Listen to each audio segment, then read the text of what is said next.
नमस्कार। अ, कीव राष्ट्रीय विश्वविद्यालय के हिंदी विभाग की ओर से सबका स्वागत आज के कार्यक्रम में।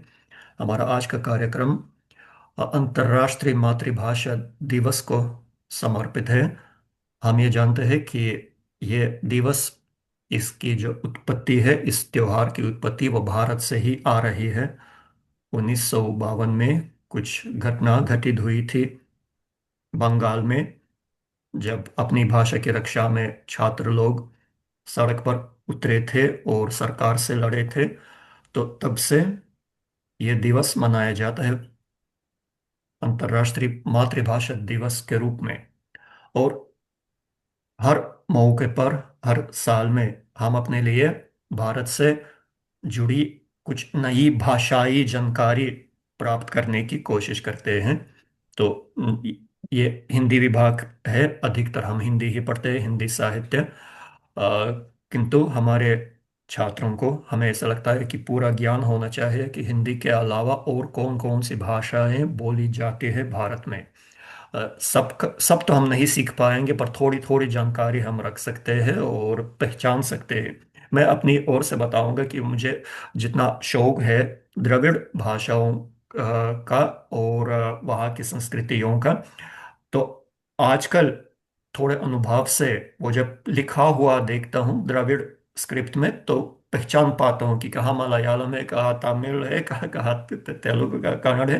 पर उस तक मतलब हमारे लिए कठिन है बोलने में। सुनने में तो शायद हम नहीं पहचान पाएंगे कि कौन सी भाषा बोली जा रही है। पर सब भाषाओं की अपनी अपनी विशेषताएं हैं, अपनी अपनी खूबियां हैं। तो बस थोड़ी सी झलक हमें मिल जाए उस भाषा की, उस संस्कृति की, तो उसके लिए आज हमने आप लोगों को बुलाया है। तो सर्वप्रथम मैं चाहता हूं कि हम उत्तर से दक्षिण की ओर बढ़े, और पहले हम आते हैं तेलुगु भाषी क्षेत्र में।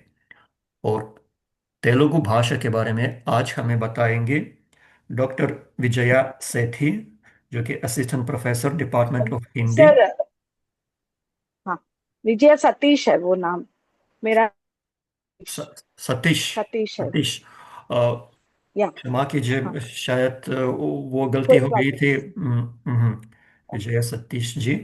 जी। अगुरचंद मनमुल जैन कॉलेज, चेन्नई। ये भी एक दिलचस्प बात है कि आप चेन्नई में रह रही है, आप चेन्नई में काम कर रही है हाँ और हिंदी पढ़ा रही है, किंतु आपकी हाँ, मातृभाषा जो है तेलुगु मातृभाषा है। तो देखिए, तीन तेलुगु है। भाषाओं को आपने जोड़ा है, क्योंकि हाँ उधर सर। भी अच्छा, आपको शायद आपको तमिल भी अच्छी तरह आते हैं, हिंदी तो आप हाँ पढ़ाती हैं। सर। किंतु हाँ आज सर। हमने आपको बुलाया है एक तेलुगु विशेषज्ञ के रूप में, इसलिए ये जी मंच सर। आपका है। आप जो कुछ उचित समझे हाँ हमें थोड़ा तेलुगु भाषा का ज्ञान दीजिए। हाँ सर।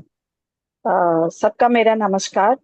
हिंदी भाषा एवं भारतीय साहित्य केंद्र भाषा विज्ञान का शैक्षिक शोध संस्थान तरास शिक्षकों की राष्ट्रीय विश्वविद्यालय द्वारा आयोजित अंतर्राष्ट्रीय मातृभाषा दिवस के संदर्भ में मैं यूरी बोटविकिन सर को बहुत बहुत धन्यवाद देती हूँ कि मुझे यहाँ तक आपने बुलाया है। तो एक्चुअली जब अगर हम भाषा के बारे में आएंगे तो मैंने तेलुगु तिरुपति में ही की थी। तो वहाँ करके मेरी जो मातृभाषा तेलुगु थी। फिर उसके बाद जब शादी हुई मैं चेन्नई आ गई। चेन्नई आने के बाद मुझे तमिल से बहुत दिक्कत हुई। सो तमिल बोलने में मुझे 1 साल लग गया था। तो ऐसे 1 साल के बाद जो भाषा है, अगर हमें सीखने में थोड़ा इंटरेस्ट हो तो जल्दी आ जाएगा। अगर नहीं, हमें नहीं चाहिए, हमें सिर्फ यहीं तक काफी है, अगर हम समझेंगे तो वो थोड़ा दिक्कत ही होगी हमें सीखने के लिए। मगर मुझे बहुत रुचि थी तमिल सीखने में, इसलिए मैंने तमिल सीखा और ऊपर से मैंने लिखने के लिए भी सीख लिया यहाँ आके। तो ये मुझे बहुत बोलने में मुझे बहुत खुशी होती है कि मैं यहाँ चेन्नई तमिलनाडु में आके ज्यादा मैं तमिल ही बात कर रही हूँ। तेलुगु तो मेरी मातृभाषा है और कोई रास्ता नहीं है, तो घर में तेलुगु बोलना पड़ रहा है। तो ऐसे, और हिंदी पूरा मैंने स्कूल से लेकर कॉलेज तक और एमफिल की, और पीएचडी भी हिंदी में ही किया था। तो हिंदी तो मेरा अ, हिंदी में शिक्षा मैं दे रही हूँ बच्चों को। तो ये मुझे बहुत खुशी की बात है। अगर हम तेलुगु की ओर बढ़े, तो तेलुगु दक्षिण भारत की एक प्रमुख द्रविड़ भाषा है, जो मुख्य रूप से आंध्र प्रदेश और तेलंगाना में बोली जाती है। हिंदी के बाद भारत में सबसे अधिक बोली जाने वाली भाषा दूसरी भाषा है ये तेलुगु। उसमें यह 2000 से अधिक वर्षों के समृद्ध इतिहास के साथ एक प्राचीन भाषा है, जिसे अपनी मधुरता के कारण पूरब की इतालवी भी कहा जाता है तेलुगु भाषा को। तेलुगु भाषा के बारे में मुख्य जानकारी ये है कि ये मूल क्षेत्र, तेलुगु भाषा की मूल क्षेत्र है आंध्र प्रदेश, तेलंगाना और यनम, पुदुचेरी। और जय अन्य जी। क्षेत्र है हाँ जी जय जी, सर। आपकी कुछ बातों को मैं अपने छात्रों तक पहुंचाना चाहता हूं। शायद उनको पूरा नहीं समझ में आया, तो मैं थोड़ा उनके लिए अनुवाद करके बताऊंगा। एक दिलचस्प बात आपने कही थी, वो पूर्वी इतालवी का जो हाँ हाँ। किताब मिला है।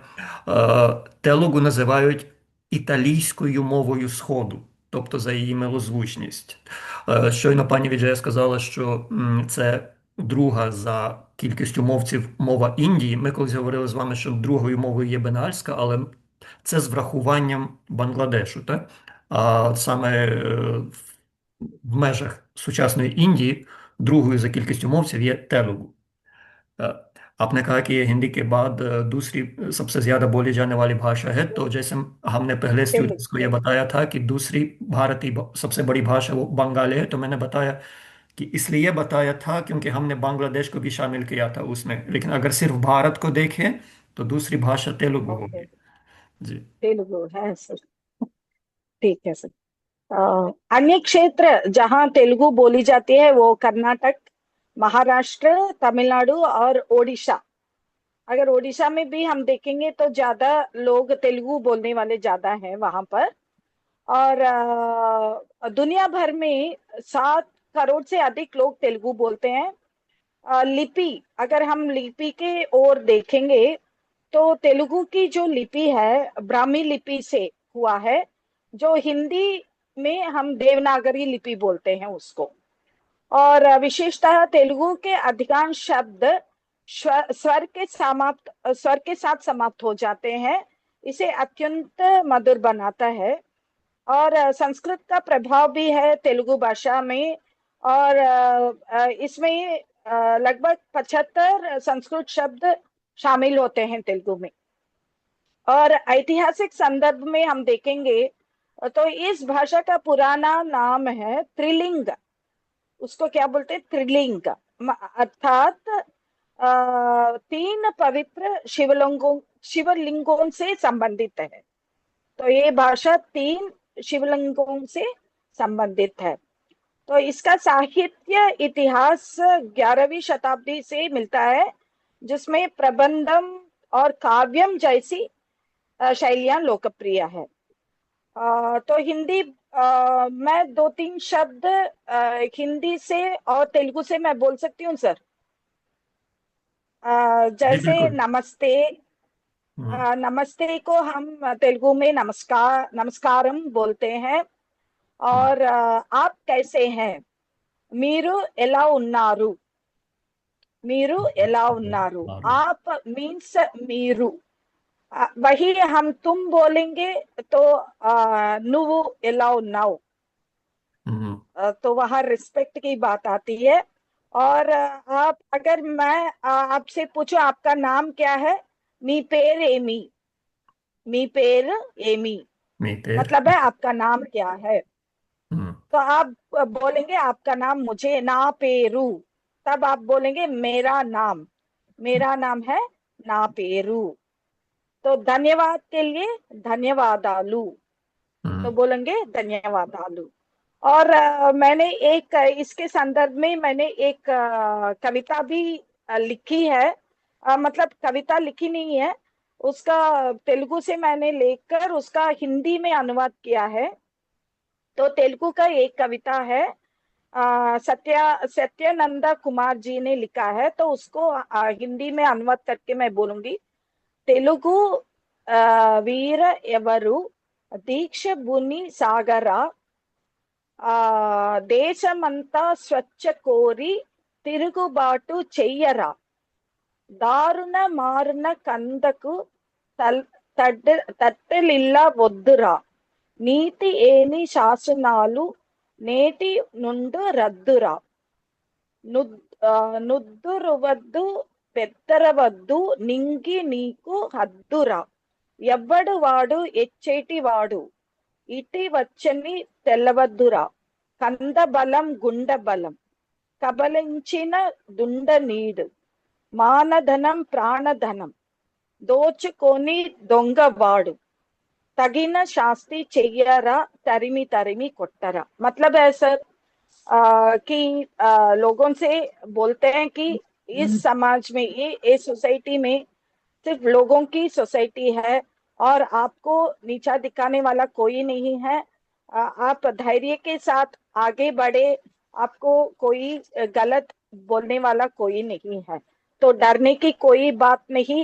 ये देश जो हमारा देश है, तो हमारा स्वतंत्र भारत देश है। इस देश में हम कुछ भी, सब कुछ हमारे हाथ में है, तो इसलिए हम धैर्य से आगे बढ़े, तो वही बोलते हैं। धन्यवाद सर, इससे मेरा भाषण मैं समाप्त करती हूँ। बहुत बढ़िया। और मुझे ये मौका देने के लिए आपको बहुत धन्यवाद देती हूँ सर। आपने कहा धन्यवाद अलो, कैसे बोलेंगे?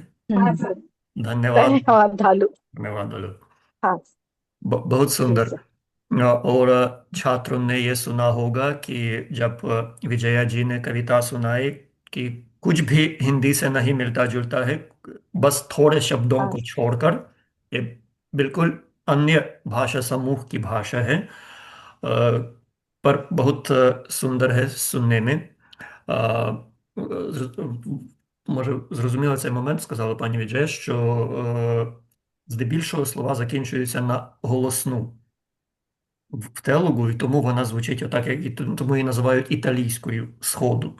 Вона така дуже розкотиста. अच्छा जी। तो तेलुगु भाषी क्षेत्र से if we go south Tamil Nadu में। from Telugu state, yes, we come to Tamil Nadu. But our today Tamil speaker is will speak not from Tamil Nadu because a lot of Tamil origin people are now in living No, outside India. I from actually I'm from originally from Tamil Nadu, so Okay. yeah, Just to yeah, introduce you, I need yes, to sure. say that Dr. Manivanan Muruge, am I spelling this right? Murugesan. Yes, yes, correct, correct, Muruges. correct, correct. That's a difficult sound in Yes, Tamil. yes, Ra. Yeah, R Ra. sound is very difficult. Yeah. Even the language we don't call Tamil, because Tamil, Tamil. La, yeah. Tamil. I I think the Malayalam speaker can pronounce. Yes. Yeah, yeah, yeah, very well. Tamil. Tamil, yeah, yeah. Dr. Manivanan Murugesan, head of Tamil Language and Literature Program in Singapore University of Social Sciences. So now we are making our program even more global, including some members of Indian diaspora, like Mr. Mani. So please welcome, tell us about your native language, Tamil. More. Okay, okay, Prof. Thank you very much. First, I would like to convey my heartfelt thanks to Professor Yuri for giving the opportunity to share my insights or maybe my thoughts on Tamil language and literature. So as Professor Yuri has earlier mentioned that although we are in the learning students, in the language students, but still it is very important for us to know about other Indian languages. So I think you guys might be aware of other Indian languages.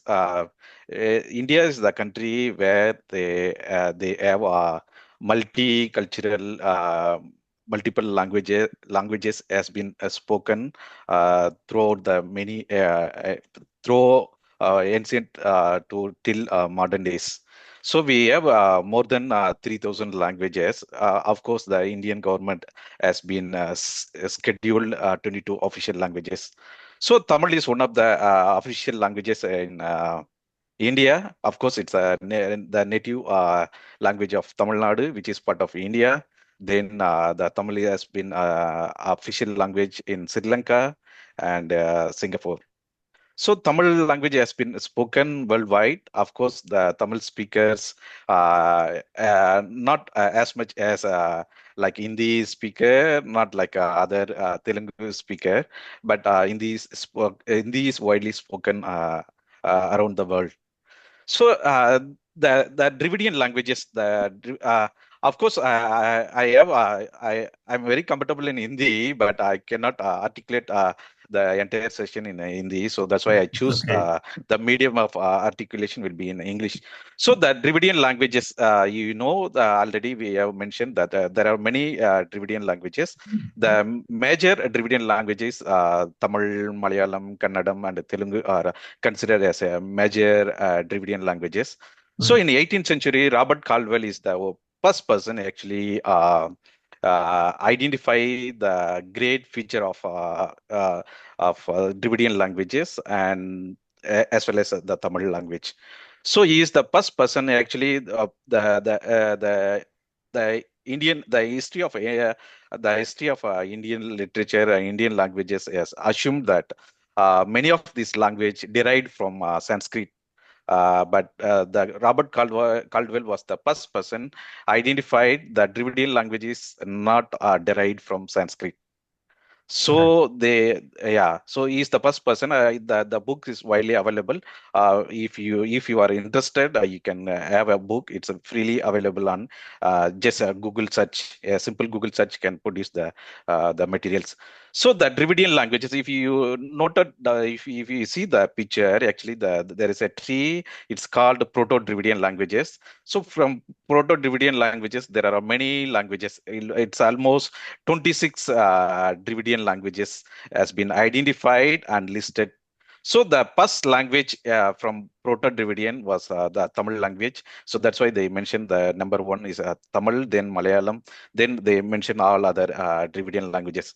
So the Dravidian languages not only exist in the southern part of India, actually it still exists in northern part of India, like Jharkhand. The Kuruk language is Good. still spoken in North India. Then the Pragui is spoken in the Balochistan of current Pakistan occupied Pakistan. Yes. Balochistan.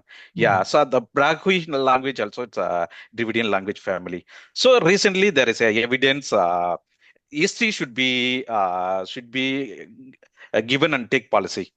Given and take policy. So the traders actually they come to the Tamilagam. They come through the Arabian Sea, then the Indian Ocean.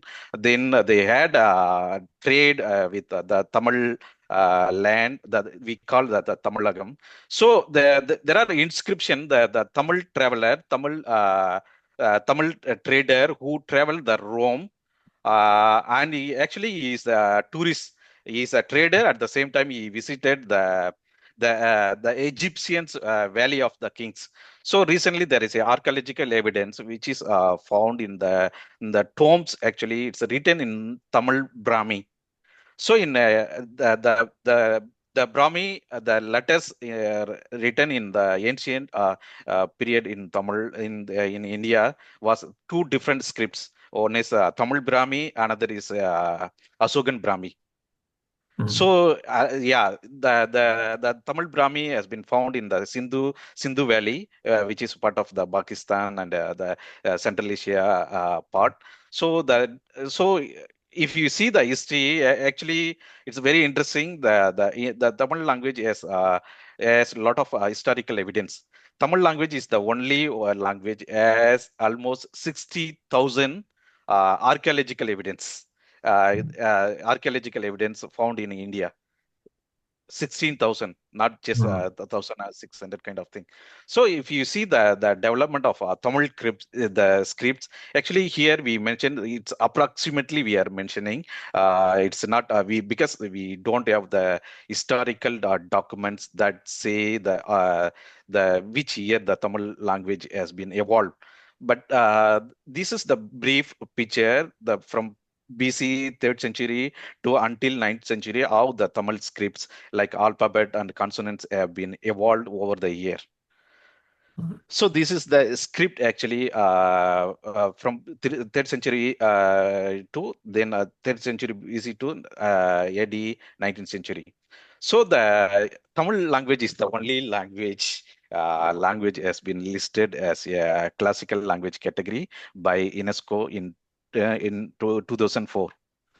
So Mm. at the same time, Tamil is the first language has been officially declared as a classical language by Indian government.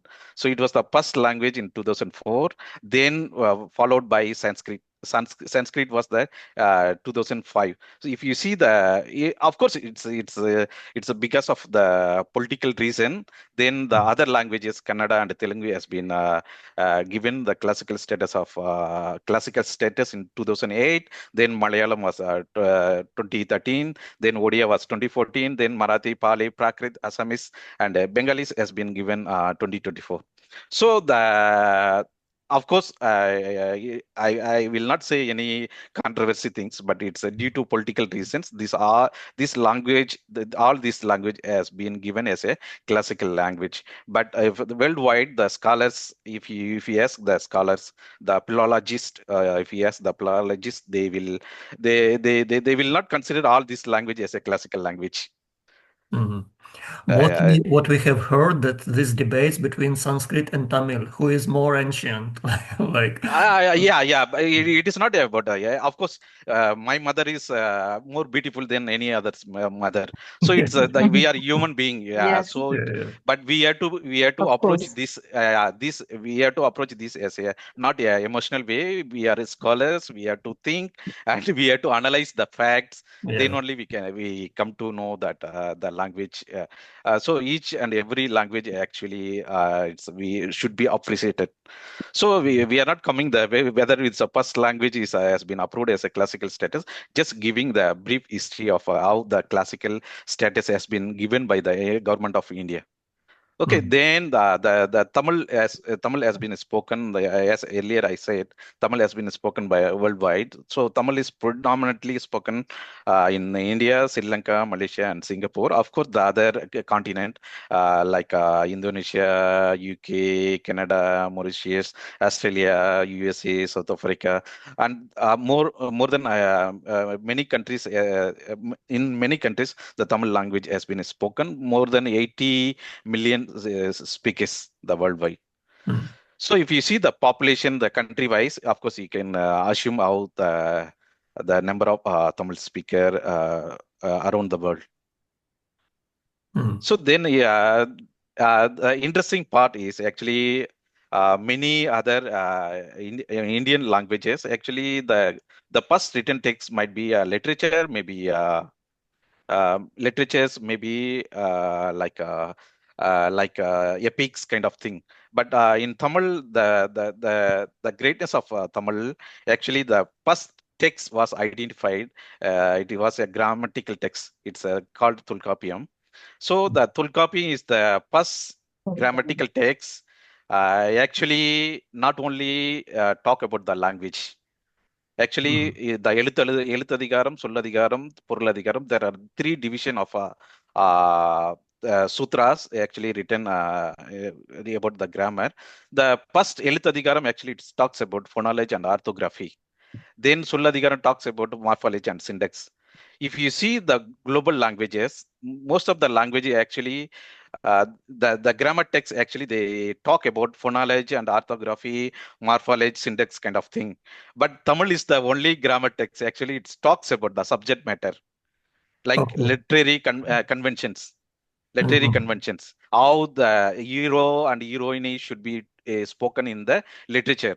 If it's Okay. a poetry, how the women will articulate, how the women's friend will articulate this kind of thing. Mhm. It gives a subject matter. That is the great feature of the Tamil grammatical text. Then the Tolkappiyam, the same grammatical text, highlights actually that Tolkappiyam was written based on the literature, Mm. not the first the grammatical text was not produced the first, the literature has produced first, then it follows from the literature, the grammar I- text has been followed by literature. Is it from the Sangam tradition, Sangam literature? Yes, yeah, it's called Yeah. Sangam literature. Yeah, it's called Mhm. Sangam literature. So if you see the Sangam literature, actually the Sangam literature actually it's not only a literature of Tamil people, it's a literature of Dravidian people. It's a Mhm. literature of especially the Sera, the Kerala, the Malayalam speakers. Actually, the Sera kings actually ruled in Yes. Mhm. the Kerala state. So that's why that's based on that literature. It's called Paditru Pathu. So the Malayalam was given a classical status by Indian government. So Mhm. the Tolkappiyam itself actually describes the landscape of the Tamil land. So the Tamil land actually it's called Kurunji, Mullai, Marudam, Neidal, Palai. Kurunji is called hilly tracts. Then Mullai called the pastoral. Then Marudam called agricultural land. Neidal is coastal land, and Palai is desert. So of course the Tamil land don't have the desert, but actually the Mullai and Kurunji, the hilly tracts and the pastoral of Mullai, both when the summer comes, actually the land actually there is no water, it gets dry, it's called desert. So in Tamil, the Sangam classical text actually based on this landscape, Okay. the depiction, the Mhm. portrayal of the hero and heroine depicted in the poems actually based on this landscape. It's if you see the eco region during the Sangam age, as I said, the Kurunji, Mullai, Marudam, Neidal, Palai, each region actually they have their own chief deities. Of course, of course it's the Tamil. The Tamil people actually, the Dravidian people is actually not very religious oriented people actually. Mhm. Historically they are not very religious oriented because they started praying like nature. That's why the snake, the sati, the trees, all these deities actually, the local deities we call local deities. So the local deities are based on the ancient times how their forefathers have prayed the deity. So the chief deity was the Kurunji land. The chief deity was a Murugan. The chief occupation was hunting and honey collection. Then Mullai, actually, the chief deity was Mayon, it's Vishnu. Chief occupation was cattle rearing and dealing with the dairy products. Then Marudam, chief deity of Indra. Then the chief occupation was agricultural products. Then Neidel, of course, it's a sea, it's a ocean. So the chief Mhm. occupation is fishing and salt manufacturing, and the chief god of Varna. Of course, the Sanskrit, since you guys are learning Hindi, so you might be aware of the Varna. Varuna.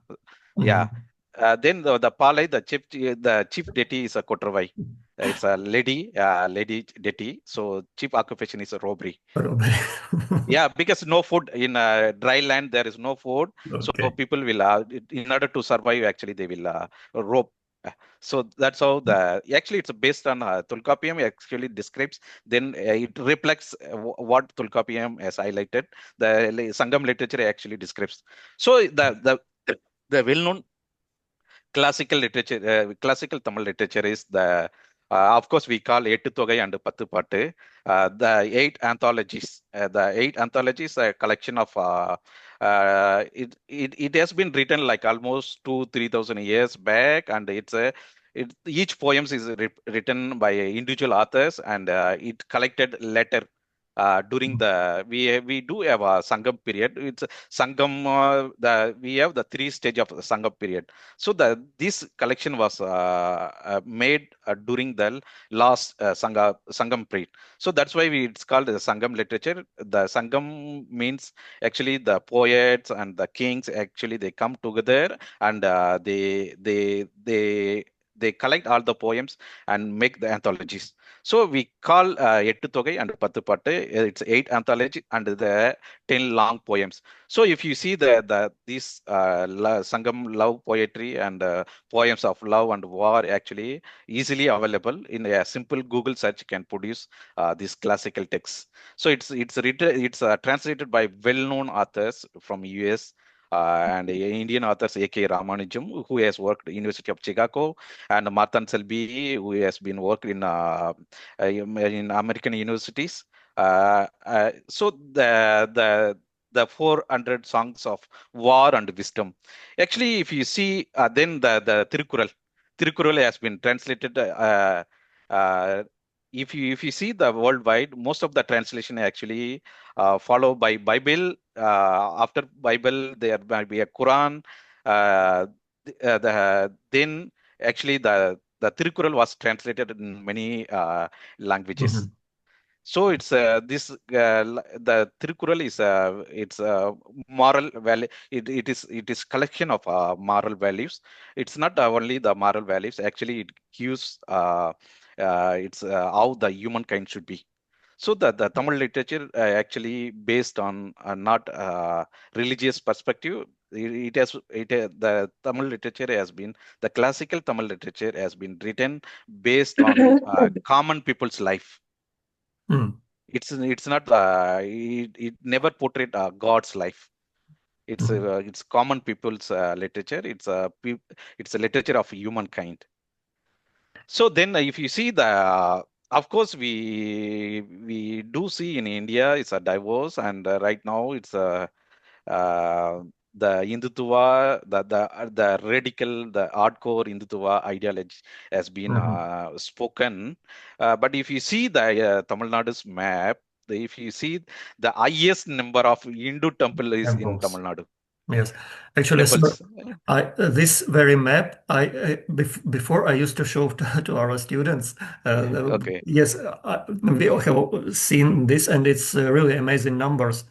Like Tamil Nadu and Maharashtra appear to be the most uh, aesthetic in religious sense states. As you said, not very religious, and that's because of education level, but treasuring the aesthetic way of worshiping, like temples and the beauty of tradition. That's really amazing. Yeah, thanks for bringing some points to make my presentation elaborate. Yeah, that's we do have a lot of Hindu temples, but we still follow the secularism. Mhm. So we are not a radical Hindu religious people. If you travel some part of Tamil Nadu, you do see there is a church, there is a mosque, there is a temple all together. So this is the beauty of Tamil land, the Tamilagam, and now it's called Tamil Nadu. So please, whenever you get a time, please travel to India. Please visit our South India. So if you see that the architecture, it's not only the Tamil culture has been portrayed widely through the architect of temples. So if you see, this is the thousand pillar mandapa. It's a Meenakshi Amman temple, which exists in Madurai. So if you go and see, you will be amazed how these people bring the huge rock into the plain land, how they build the temples. Mm. So of course, the rulers, those days, I won't say the Sangam period was the fantastic period ruled by Tamil kings, or the people had amazing life. I won't say each and every state, whether it's a modern day or ancient day, it's all exploited by the rulers. So the same way, actually, of course it's a taxpayers' money and people's effort. Actually, it all made, but still the beautiness, the architecture was a great extension of the Tamil culture. Yeah, so so please visit Tamil Nadu whenever you get time. Okay. So let me share one more thing. So this my if you see, although I shared very brief introduction about the Tamil language and literature, how the culture is there, but if you see the Sangam literature, which is called, we don't have exact year, like the Chinese literature, which each and every season has been mentioned in the Chinese literature. But the same way, Tamil literature also has been portrayed.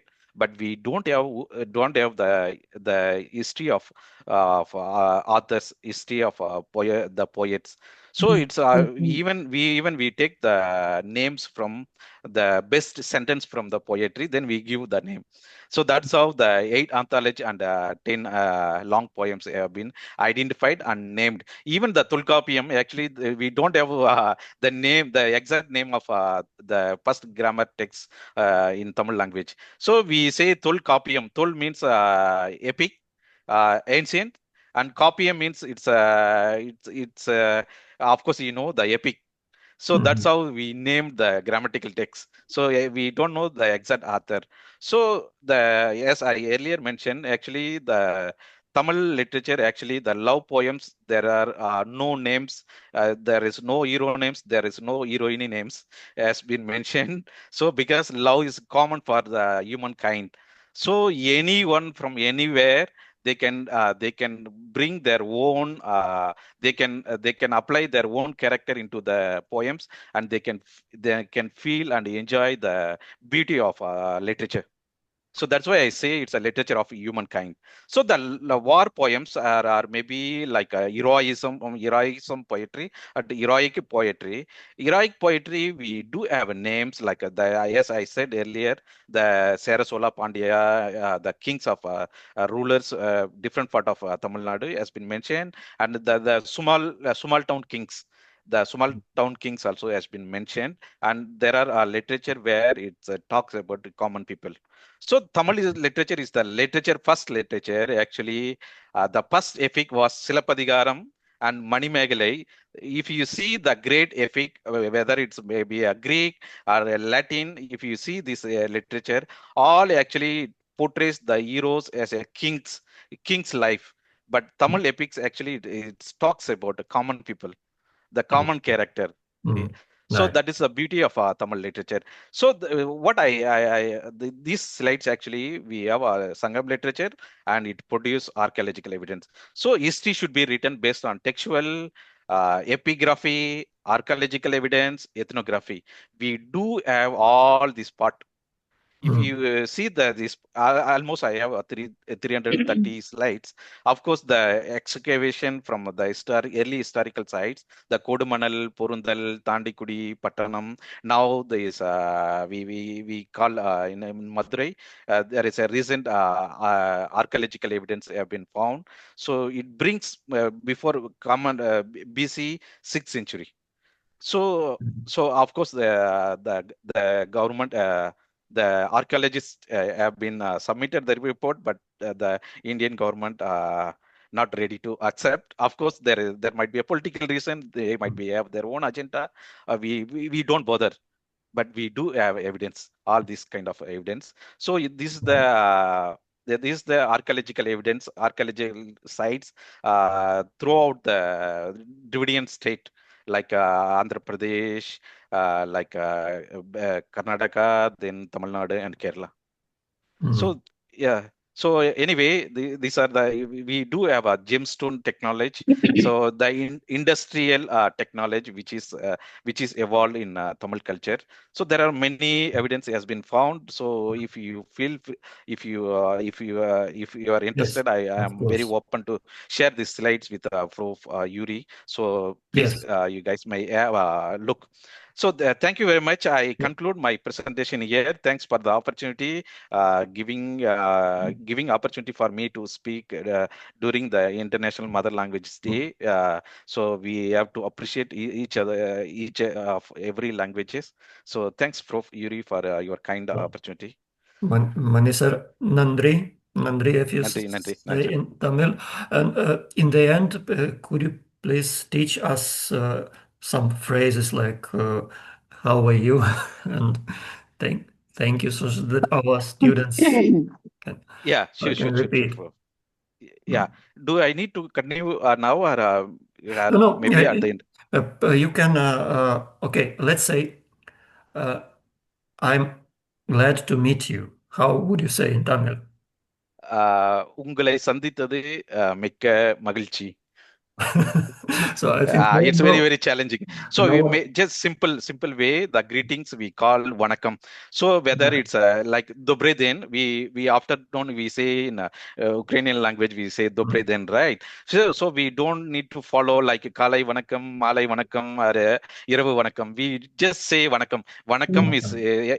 it's included everything. So we no need to follow the English tradition. Mm. So Yes. வணக்கம் means it's a greetings. So Mm. then நீங்க எப்படி இருக்கீங்க? நீங்க எப்படி Everybody, இருக்கீங்க? Iringa. Mm. Yeah. So how are you? How are you? Nice. Yeah. We should mention that Tamil is the only Dravidian language who has not borrowed this greeting form from Sanskrit. Because No. Yeah. in Telugu, Malayalam, and Kannada, we say Namaskaram, uh, Yes. Namaste. Vanakkam. Yeah. This kind of In Tamil, Vanakkam namaskaralu. This is kind of thing. very authentic. Yeah. Okay, So yeah. that's not Please, something please. We are not comparing, but just as a fact. So Yes. There is a reason. There is a reason. But thanks for bringing the very important point. Actually, uh, the Sanskrit had a huge impact on Indian languages because the Sanskrit language maybe I'm not sure how the rulers of Indian India during the ancient period actually the the the the Aryans, the Sanskrit speaker actually had very good political connection. Then they influenced the kings, and then they influenced common people. But in Tamil Nadu, if you see the 11th century, there is a language style. It's called Manipravala. mm, In the Malayalam speaker can highlight this. So the Manipravala language style actually Manipravala means Manipravalam. yeah, Manipravalam. So the Yes. Manipravala style actually it's a mix of two languages. So mm, the main language will be their own language, like whether it's Yes. Malayalam or maybe Kannada, maybe Telugu, maybe a Tamil. The another language will be a Sanskrit. So even the Sanskrit has tried to influence Tamil land, Tamil speakers, but the Sanskrit cannot survive. mm, So the Sanskrit, even if there is a word in Sanskrit, that word exists in Tamil sentence. If you remove that word, still you can completely understand the meaning of a Tamil mm. sentence. But Okay. other languages like where Malayalam and Telugu or maybe Kannada, the meaning will be broken. You cannot understand the exact meaning. So it has even influenced the other Dravidian languages. Mm, Definitely, the Dravidian languages has their own family, but still the Sanskrit, the rulers, yes, influence the Sanskrit influence was much higher than the Tamil languages. mm. So that's why the Malayalam and the Okay. Telugu and the Kannada still they cannot survive Mm. without Sanskrit. Yeah. Okay. Thank you, Okay, Mani sir. thank you, Prof. Thank you. Thank you. We'll move further. And uh, now again, we'll go from the north to south, but on the eastern or western side of India. So Anupama ji, या आप sir जी अब हम अ, कन्नड़ भाषा के बारे में थोड़ी जानकारी प्राप्त करना चाहेंगे आपसे और आपके साथ तो ये बात और रोचक होगी क्योंकि मुझे पता है कि कन्नड़ वो आपकी मातृभाषा नहीं है। अब तो हिंदी भाषी है कि हिंदी है आपकी मातृभाषा की। जी जी जी। सर और हमारे छात्र हिंदी पढ़ रहे हैं तो शायद आप और अच्छा समझा पाएंगी कि इन दोनों भाषाओं में क्या अंतर है और क्या विशेषताएं हैं। कृपया। शुक्रिया बहुत आभार प्रोफेसर यूरी बोथमन किंग जी मेरी आवाज क्लियर है, स्पष्ट है मेरी आवाज? जी अनुपमा जी, एक मिनट में आपका परिचय पढ़ के सर, सुनाना आवश्यकता भूल नहीं गया। है प्रोफेसर, नहीं चाहिए, कोई बात नहीं है। मैं अपने बातचीत के दौरान ही मैं बता दूं, कोई जी नहीं है ठीक जी। है, थैंक यू। आरंभ करते हैं। और मैं आपसे जो है कि आश्वस्त करती हूँ आपको कि जो आपने निर्धारित समय हमें दिया है उसी के अनुरूप मैं अपनी बात को समाप्त करूँ। जी।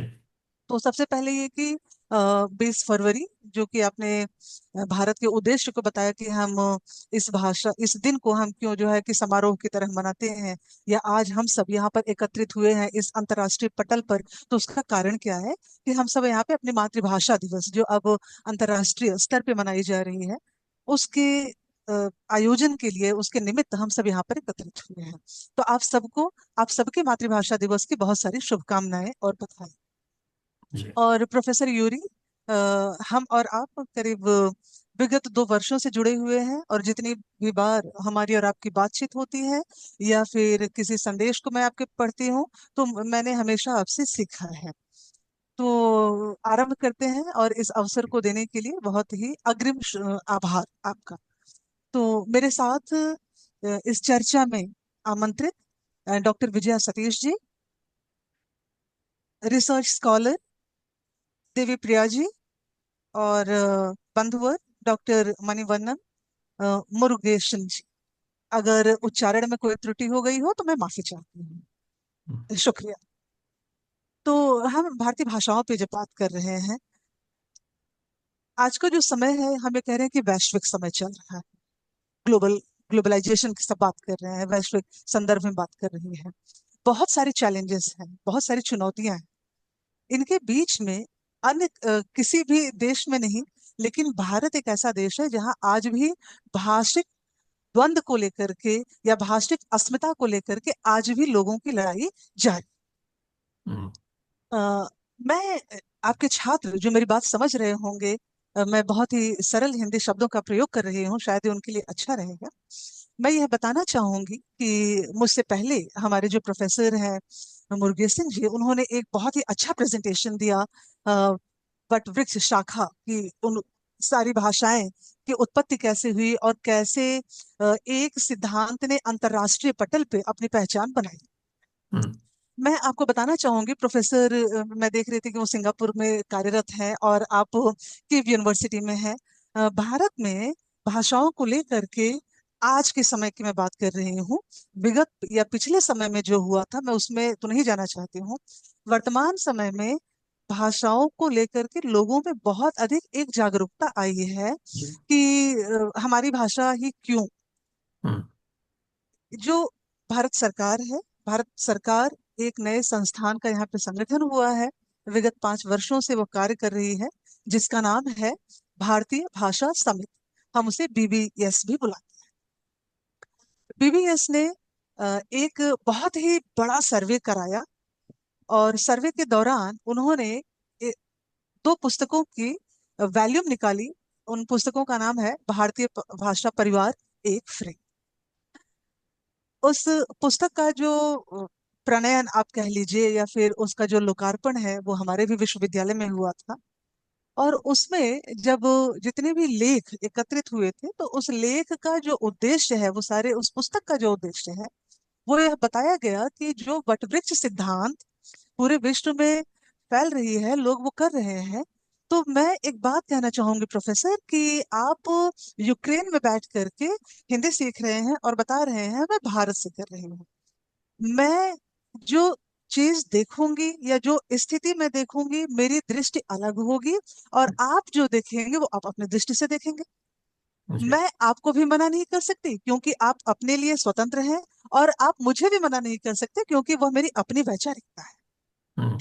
तो पूरी पुस्तक का जो सार है, संक्षेप है, मैं आपके छात्रों को और हमारे अन्य जो सहयोगी मित्र और हमारे प्राध्यापक जुड़े हुए हैं, मैं उनको यह बताना चाहूंगी कि उस पुस्तक का जो सार है वो यही है कि जो भारत की भाषाओं को अलग अलग वर्गों में वर्गीकृत कर दिया गया, उनमें से जो प्रमुख है वह है भारोपीय परिवार, और दूसरा है द्रविड़ परिवार।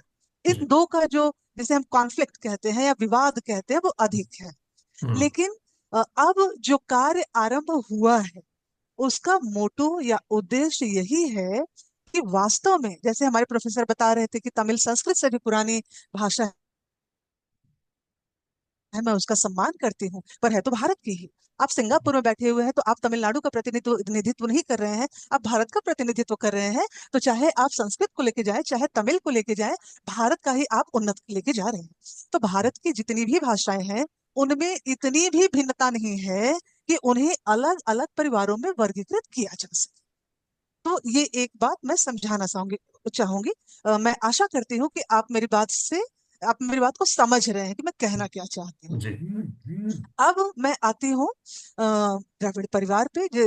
हालांकि मैं भी भारतीय भाषा समिति की एक सदस्य के रूप में कार्य कर रही हूँ उनके साथ। और हमें यह सिखाया जाता है कि जहाँ पे देश में या विश्व स्तर पे इतनी सारी चुनौतियां हैं, तो क्यों ना जो समस्याएं हैं, पहले समस्याओं को हम शॉर्ट आउट करके, जो हम कहते हैं कि उन्हें सुलझा करके एक नए मुद्दे को लेकर के चलें। तो जो पुरानी समस्याओं को तो अलग अलग परिवार में बांटने के बजाय ये है कि हम एक भाषा और समेकित भाषा को लेकर के चलें। मेरी जो मातृभाषा है वो हिंदी है। और जैसे कि हिंदी के अलावा, आप हिंदी के प्रोफेसर, आप जानते होंगे कि हिंदी में भी कई सारी उपबोलियां और बोलियां हैं। जी।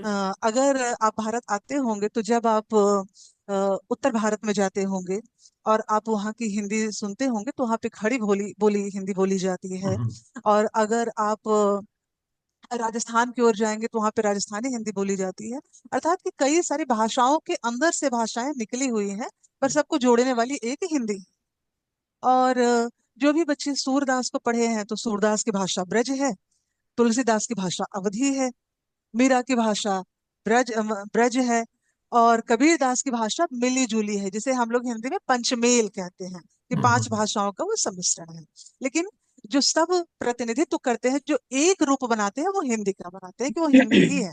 कोई अलग अलग वार्ता नहीं है कि अब अवधी बोल रही है, ब्रज भाषा बोल रही है, या मैं भोजपुरी। पर हाँ, जो मेरी भाषा है वो हिंदी में भी मेरी भाषा भोजपुरी भाषा है। मैं आपको यह बताना चाहती हूँ। जी।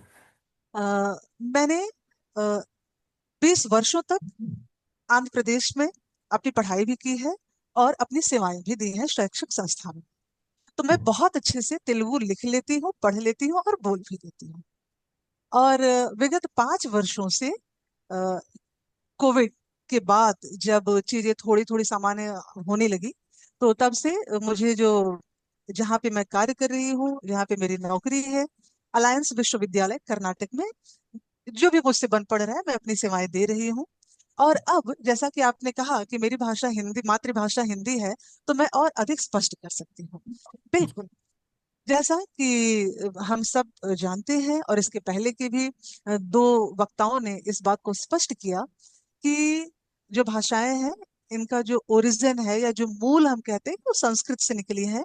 कन्नड़ भी संस्कृत से, मैं ये नहीं कहूंगी कि निकली है, मैं नहीं जानती, पर हाँ, मैं ये कहूंगी कि संस्कृत से बहुत अधिक समानता रखती है। प्रफॉर्म। संस्कृत के जो शब्द हैं, वो आज भी कन्नड़ में और तेलुगु में, क्योंकि मैं दोनों भाषाएं जानती हूँ, कन्नड़ और तेलुगु में खूब अच्छी तरीके से बोले जाते हैं। हम्म।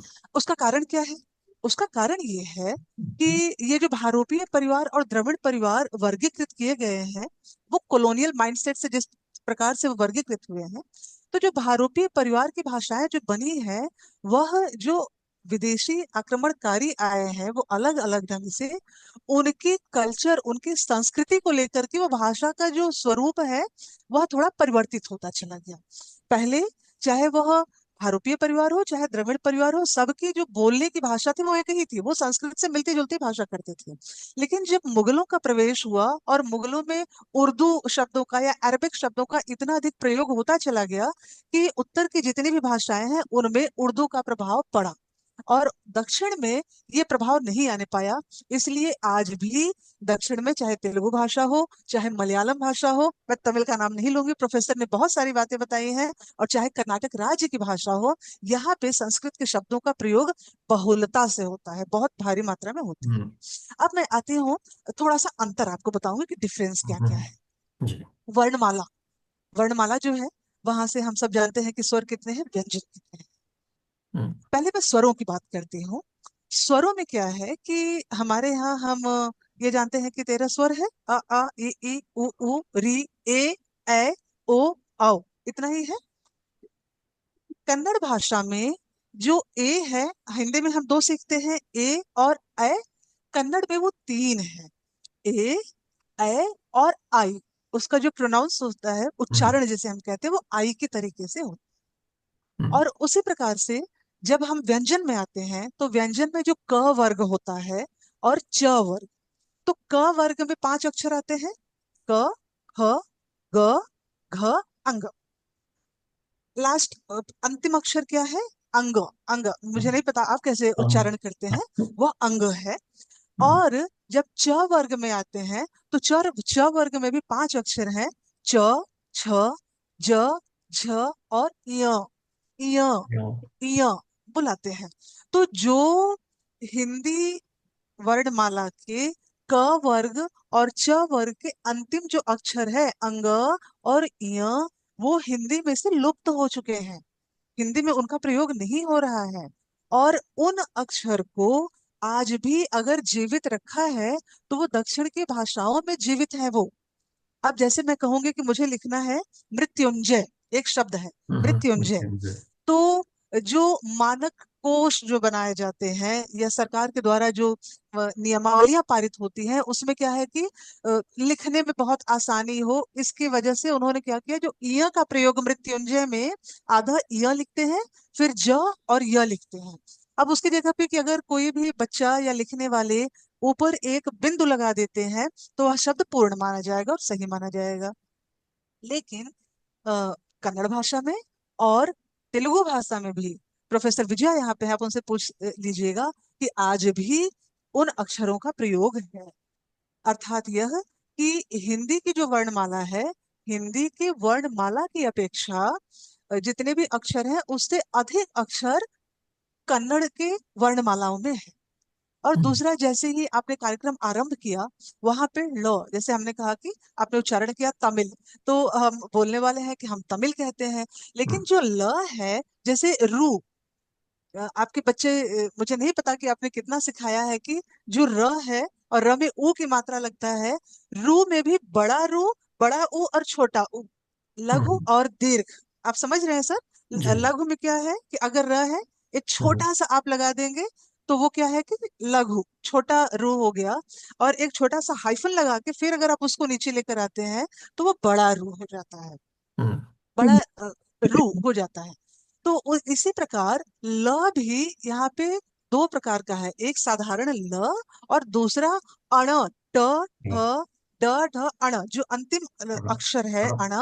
अण से मिश्रित ल का उच्चारण किया जाता है।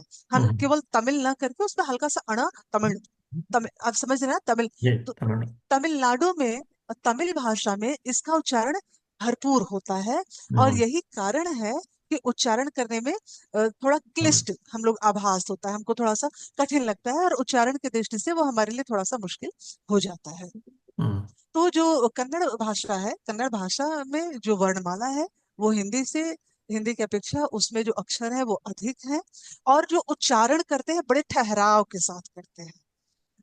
मैं सुन रही थी कि आप शायद यूक्रेनी भाषा में अपने बच्चों को समझा रहे थे, तो जी। जो आपका बॉडी लैंग्वेज और जो आपका प्रोनाउंसिएशन का जो स्पीड है, बहुत फास्ट जा रहा था, बहुत स्पीडली जा रहा था, ठीक है। हिंदी में क्या है, ना तो बहुत अधिक तीव्र गति से होगा, ना बहुत ठहराव के साथ होता है। तेलुगु में और कन्नड़ भाषा में शब्दों को बहुत ही स्पष्टता के साथ उच्चारण कहते हैं। हम्म, जैसे मैं ये कहती हूँ कि आपने पूछा कि हाउ आर यू या आप कैसी हैं, तो हे गिदिरा, अब अब गिदिरा, गिदिरा एक शब्द है, गिदिरा हम्म, मतलब कैसे हैं।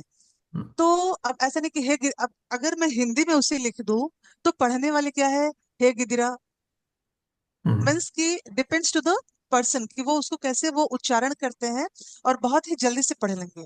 लेकिन जो स्लैंग जिसे हम कहते हैं, उनकी जो शैली होती है, और जब वो बोलेंगे हे गिदिरा, जो थोड़ा सा उसको खींचते हैं, बड़ा ठहराव रहता है और बड़ी मिठास लगती है उस भाषा में, तो जो जवाब देते हैं चना गिदिरा। चना मतलब बहुत अच्छा, वो चंगा चंगा है। की बेटा। तो पंजाबी में शब्द है वो चंगा, वहां से थोड़ा सा जो समानता है वो उसमें आ जाता है कि चना की तरह बहुत अच्छे से है। उसी प्रकार से एक दो शब्द हैं जो आपके बच्चों को शायद अच्छा लगेगा, सेंटेंस तो मैं नहीं बता पाऊंगी। हम लोग संयुक्त अक्षर और द्वित्व अक्षर पढ़ते हैं, है ना। जैसे है हम्म। कि बच्चा, अब आधा च और पूरा च, तो वो क्या हो गया है, वो द्वित्व अक्षर हो गया। अब हम्म। हम ये कहेंगे कि जिह्वा, आधा ह और वाह, वो संयुक्त वाह। अक्षर हो गया जी। हम्म। लेकिन इसी द्वित्व अक्षर को, जो हिंदी में द्वित्व अक्षर है, उसे कन्नड़ा में जो कहते हैं वो ओतक्षरा कहते हैं। ओतक्षरा, द्वित्व अक्षर के बजाय वो ओतक्षरा कहते हैं। और जो शब्दों का उच्चारण करते हैं वो आपको बहुत अच्छा लगेगा। जैसे एक शब्द है नन्ना, नन्ना, अब उसको बोलने में कोई जल्दबाजी नहीं है। अब एक शब्द है मेरा या मेरी, हम लोग इसे कहते हैं हम्म। ना कि मेरा है। अब उसके लिए नन्नदू, नन्नदू। हाँ, आप सीख भी रहे होंगे ना कि जी। आप आराम से, आप एक एक शब्द को खूब आराम से सीखिए। फिर ये है कि तुम, यू हम्म। जो होता है कि तुम, अब तुम के लिए क्या है, नीवू, नींबू। नीवू। नींबू। हाँ, तावू, आप के लिए क्या है, तावू। तो हम्म। मेरे कहने का जो आशा है वो ये है कि कन्नड़ा भाषा जो मैं देख रही हूँ, हम्म, हमारा और आपका जो उम्र है वो मैं समझती हूँ हम लोग 45+ हो चुके हैं। और मैंने अपने जीवन का जितना वर्ष अपने जन्मभूमि में नहीं बिताया है, उससे ज्यादा अपने कर्मभूमि में बिता रही हूँ। तो हम्म। जब भी मैं अपना परिचय देती हूँ, मैं आंध्रा का और उत्तर प्रदेश दोनों का बताती हूँ, क्योंकि मैंने अपने समय की लंबी अवधि, एक लंबा टाइम पीरियड मैंने बिताया है आंध्र प्रदेश में। और अब 5 वर्षों से मैं यहाँ पर कर्नाटक में। तो मुझे दोनों ही भाषाओं से बहुत लगाव है। और ये इस लगाव को या आत्मीयता जिसे हम कहते हैं वही समझ पाएगा जो बाहर से आया है। क्योंकि अगर आप हिंदी के बारे में पूछेंगे तो शायद मैं उतना नहीं बता पाऊंगी कि उसमें अंतर कितना है। लेकिन ये कि मैं यहाँ पे रह रही हूँ तो मैं अंतर जानती हूँ। जी। अब हम आते हैं थोड़ा सा सांस्कृतिक विरासत के बारे में कि कर्नाटक में जो बैंगलोर राज्य है, बैंगलोर शहर है, वो बहुत अधिक फेमस है। और व्यापार व्यावसायिक दृष्टि से उसका बहुत अधिक महत्व है, बहुत अधिक नाम है। लेकिन बैंगलोर व्यावसायिक या कॉमर्शियल सिटी के हिसाब से जितना चर्चित और प्रसिद्ध है, उसकी जो सांस्कृतिक विरासत है, उसका जो मिथ है, वह भी बहुत ऐतिहासिक है। और यहाँ पे पौराणिक जिसे हम कहते हैं ना, पौराणिक कथाओं का बहुत अधिक महत्व है। ये मैं आपको इसलिए बता रही हूँ कि एक बहुत ही अच्छी पुस्तक मैंने पढ़ी थी। मैं यहाँ पे मेरी अलमारी में है पर मुझे निकालने में समय लगेगा, वरना मैं आपको दिखाती। उस पुस्तक में यह बताया गया है कि यह जो कर्नाटक राज्य है, कर्नाटक ना, तो कर्नाटक का नाम कर्नाटक कैसे पड़ा, हर जो भी राज्य होते हैं, शहर होते हैं, नाम के पीछे की उनकी कहानी होती है। तो हमारे यहाँ एक बहुत ही अच्छे आलोचक हैं, हमारे यहाँ मीन्स कर्नाटक राज्य में, उनका नाम है श्री आर नरसिम्हा।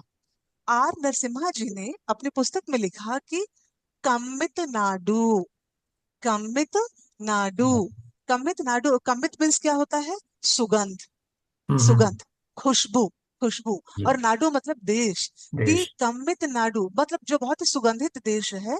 क्यों, क्योंकि यहाँ पे फूलों की खेती बहुत होती है। हम्म। कर्नाटक में फूलों की बहुत खेती होती है। तो यहाँ पर की, और बसंत के समय में जब आप आएंगे, चारों तरफ यहाँ की खूबसूरती छटाई बड़ी खूबसूरत होती है।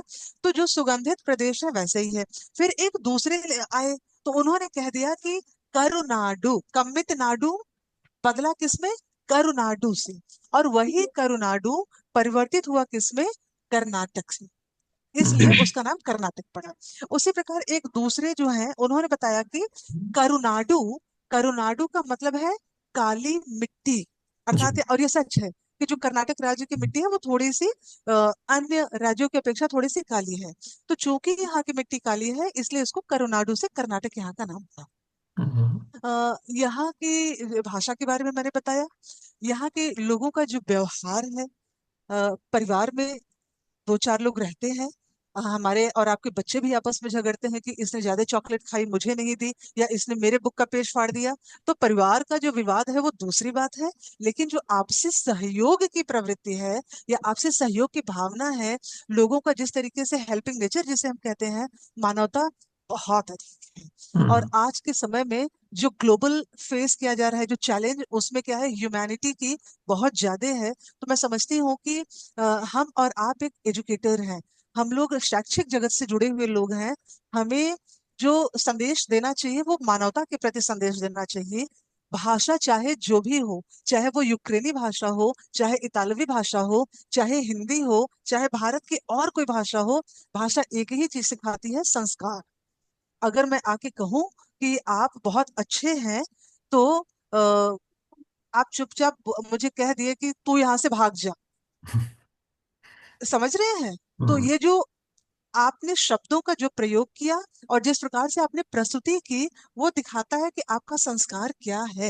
आई एम गिविंग एग्जाम्पल, हम्म। मतलब ये ऐसा नहीं है, जी। एक उदाहरण मैं दे रही हूँ कि भाषा कोई भी हो, भाषा हमारे संस्कार को हमें प्रस्तुत करवाती है। हम जहाँ पे जाते हैं, जो बोलते हैं, वो हमें भाषा के माध्यम से हमारा परिचय करवाती है कि हमारा अस्तित्व क्या है, हम किस परिवार से हैं, किस प्रदेश से हैं और किस देश से हैं। तो कर्नाटक इस मामले में बहुत समृद्ध देश है। और मैं विगत 5 वर्षों से रह रही हूँ। मैं यहाँ पे बहुत हर्षित हूँ, बहुत खुशी हूँ, मुझे किसी भी प्रकार की कोई कठिनता नहीं होती है। और अब एक ही उद्देश्य है कि भाषिक अस्मिता को बचाए रखने के लिए जो आपसी मतभेद हैं उसे समाप्त किया जाए। मेरी जी। ओर से इतना ही। हम्म। और मैं ये चाहूंगी कि आप भी एक सेशन यूक्रेनी भाषा का रखें, जहाँ पे हम आपकी भी भाषा से भी परिचित हो सके, ताकि हम एक बढ़िया लेख तैयार कर सके और बच्चों को समझने में आसानी हो। जी, निश्चय ठीक ही। है, बहुत आभार सर। बढ़िया जी। अनुपमा जी, बहुत धन्यवाद। अ, और कन्नड़ में धन्यवाद को हम कैसे बोलेंगे? सर, अपनी अभिव्यक्ति के लिए भाषा किसी भी व्यवहार में बाधक नहीं होती। आप केवल जो है कि मुंह भी मत खोलिए, वैसे ऐसे करके ऐसे कह दीजिए, मैं तभी भी समझ जाऊंगी। तो हर शब्द को, जी, तो धन्यवाद, धन्यवाद ही बोलते हैं, ధన్యవాదాలు. तो आप, ధన్యవాదాలు. हाँ, जी, ధన్యవాదాలు. तेलुगु में हम हाँ, हमने सुना धन्यवादु. तमिल जी, में नंद्री. अ, जी, हम सीख चुके हैं, हम थोड़ा थोड़ा कम से कम एक एक शब्द हम सीख हाँ। लेंगे. अब यूक्रेनी भाषा में भी बताते जाइए, तो हम भी कुछ आपके यहाँ से सीख करके जाएंगे। Дякую. Дякую. या Дякую. कोयू, जी. या या या कोयू, Дякую. अच्छा है कि कम से जी. कम मैं एक शब्द सीख के जा रही हूँ। जी. या कोयू, बहुत आभार धन्यवाद. से। वेलकम। बहुत सुंदर प्रस्तुति, और निश्चय ही कुछ बातें ऐसी है जिन पर चर्चा हो सकती है, जैसे भाषाओं का वर्गीकरण जो है। मेरा जो अपना दृष्टिकोण है, तो मुझे नहीं लगता है कि केवल कॉलोनियल दृष्टि से उसको किया गया था, क्योंकि कुछ व्याकरणिक विशेषताएं होते हैं जिनके अनुसार भाषाओं को समूहों में जोड़ा जाता है। वो भेदों आपसी भेदों के लिए नहीं, एक अ, वैज्ञानिकता लाने के लिए शायद। तो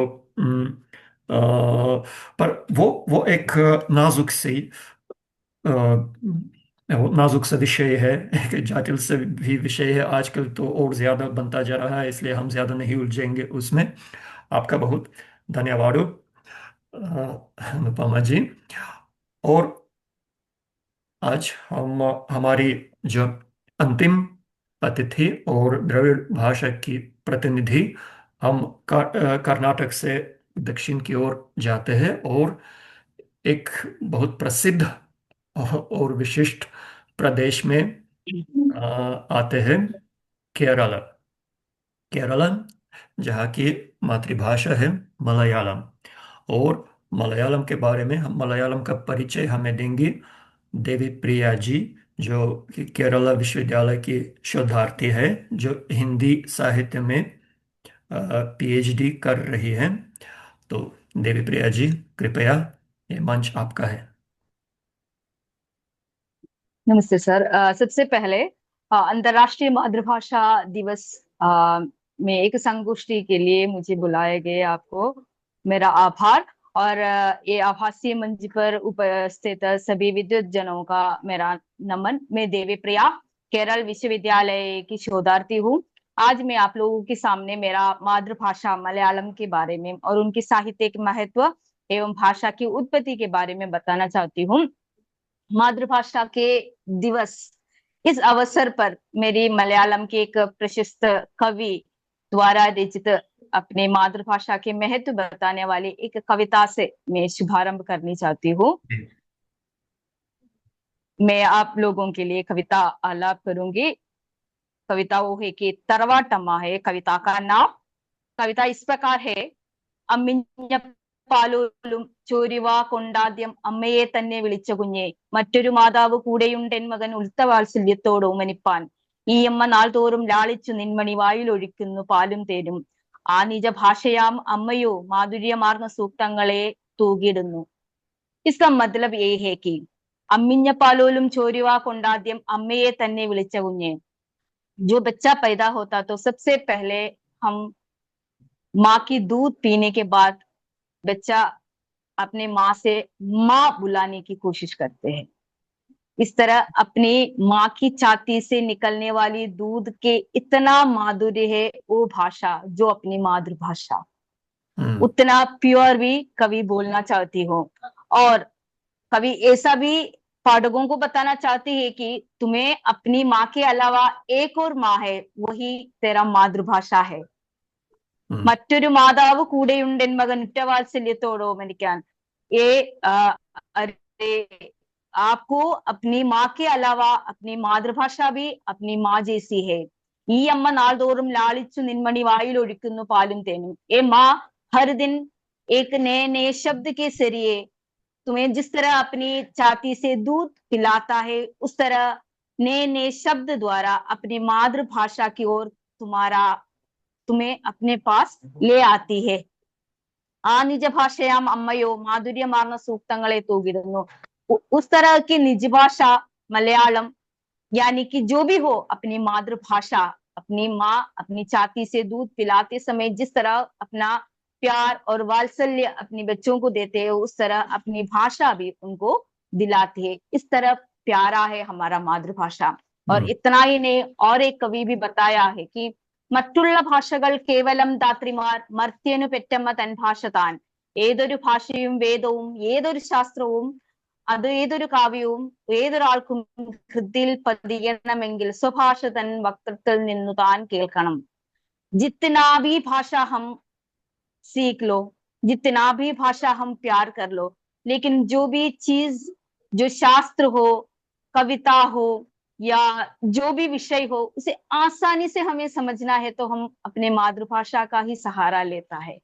और मातृभाषा इसी मामले में भी हमसे बहुत जुड़े हुए हैं।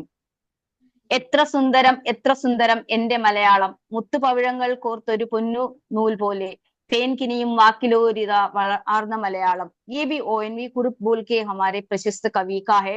उन्होंने बोल रहे हैं कि मेरा मलयालम कितना सुंदर है और कितना प्यारा है और इसका माधुर्य जैसा है कि शहद जैसा है और इसकी भंगी यानी सौंदर्य इस प्रकार है कि जो मोती और मूंग से भरे हुए एक माला जैसी इतना खूबसूरत है मेरा मलयालम।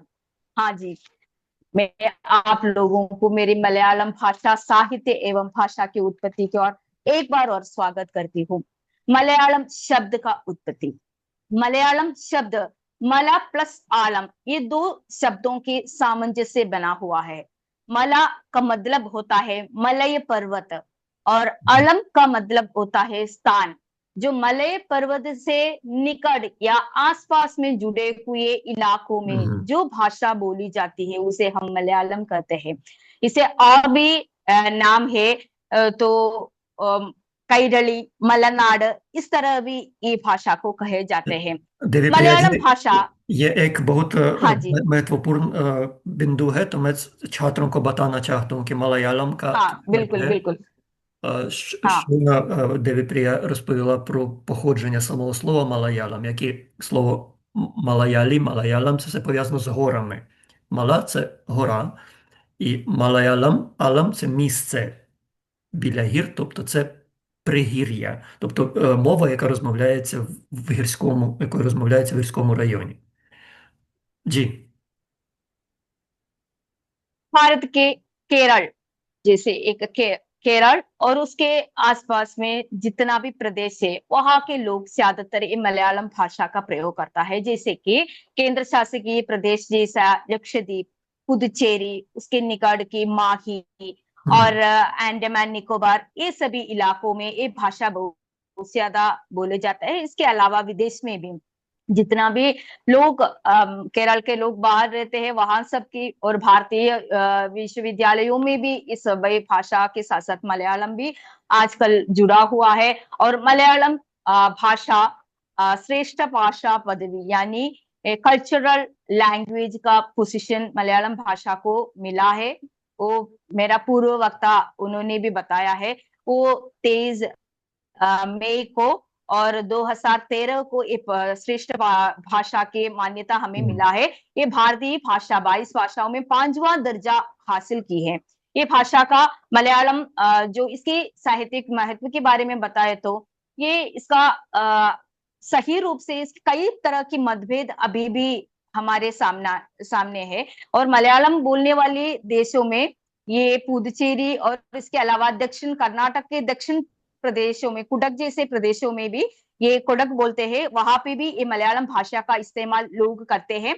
मलयालम भाषा की उत्पत्ति के बारे में भी कई प्रकार के मतभेद है, लेकिन वो भी बोले जाते हैं कि मलयालम एक मूल द्राविड़ भाषा का है। इसका खास जोड़ तमिल भाषा से भी है और ये लगभग 4.70% लोग, करोड़ लोग ये भाषा का प्रयोग भी करते हैं। द्राविड़ भाषा परिवार में होते हुए भी संस्कृत और तमिल शब्दों की बहुलता इस भाषा में हम देखने को मिलते हैं। स्वतंत्र भाषा के रूप में इस भाषा को 1700 से 2000 साल तक की पुरानी प्रौढ़ भाषा भी इसे मानी जाते हैं, मलयालम भाषा को। और इसके अलावा पुलिमाडोविल नामक तमिलनाडु के एक जगह से BC 2 में मिला वीरक्कल लिखितम नामक एक किताब में दर्शाने वाले व्याकरणिक विशेषता मलयालम की एक प्रौढ़ता को और भी मजबूत करते हैं। और इतना ही नहीं, संघ काल की ज्यादातर कृतियों में भी या द्राविड़ साहित्यों में भी मलयालम भाषा जुड़ा हुआ है कि संघकालीन कवियों में 50 से ज्यादा कवि लोग मलयालम के भी इसे भी कहा जाता है। और ये भी हमारे मलयालम के बारे में सर्व प्रचलित एक मान्यता है। और कूत, कूड़ियाटम आदि के लिए 9वीं सदी में आटकदा एवं क्रम दीपिका में लिखे हैं। कूत कूड़ियाटम ये एक कला रूप है, वो मंदिर और हमारी संस्कृति का भी एक भाग है और जिसमें जो भी सूक्तों का प्रयोग किया जाता है ये सभी संस्कृत और तमिलनिष्ठ शब्दों का भी प्रयोग है। और इसमें भी इसका पुराना ऐतिहासिक महत्व हमें दर्शाता है। और इसके अलावा अर्थशास्त्र और भगवत गीता आदि के अनुवाद भारतीय साहित्य में सबसे पहले मलयालम में किया है। ऐसा भी एक बोली हमारे मतलब ऐसा भी एक कहना प्रचलित है कि ऐसे सबसे पहले भारतीय भाषाओं में अन्य भाषाओं से ज्यादा सबसे पहले भगवत गीता और ये अर्थशास्त्र का अनुवाद मलयालम भाषा में किया है। और कौडिल्य आदि 11वीं सदी के पहले में लिखे जो रचना होते हैं ये सभी भी मलयालम का है। और मलयालम भाषा को अपनी विकास की श्रेणी में इसे 3 तरह से उसका डिवीजन किया है, विभाजित किया है। सबसे पहले मूल द्राविड़ काल यानी 8वीं तक के काल को माने जाते हैं। और दूसरा है प्राचीन मलयालम यानी कि 800 से लेकर 1300 तक का काल को, और मध्यकाल मलयालम यानी 1300 से 1600 तक का काल, और आधुनिक मलयालम आते तो 1600 से लेकर अब तक जितना साहित्य हमारे मलयालम में मौजूद है इन सभी को इस तरह विभाजित भी किया है।